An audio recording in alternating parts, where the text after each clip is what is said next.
নবাব বাচ্চা গেছে আছে এই নবাব বাচ্চা কোন গেছিল আইতিরা সারাদিন কোনো খবর নাই আইতিরা বাড়ি গেছে আছে হে কাম সারছে রে আব্বা না তা দেই গেল যে জন্য রাত করে বাইতেলাম দিন আইলাম না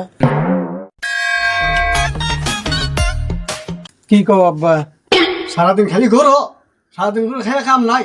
ওই সুলাইমানের বলায় ফুটবল খেলে কাপ আনছে আচ্ছা তুই কি করস ও কর্মা ডেকি আমি খালি গাতা বাঁচাচ্ছি বাদ দিয়া আব্বা আমি একটু বাইর যাইতে ठीक है যাও ভাই যাও ভাই যে গুটি ঢুসকা মাথায় ঠেলো গা আমি আছি একটা জ্বালার মধ্যে ছোট বলাটা যখন গেল বড্ডার হুদে বাদ দেখিয়ে নিয়ে পালো সুলাইমানের বলা 1 টাকা আপনি আইছে আর আমি দেখাই যে 4 টাকা আপনি আইছি সরম যথা খারো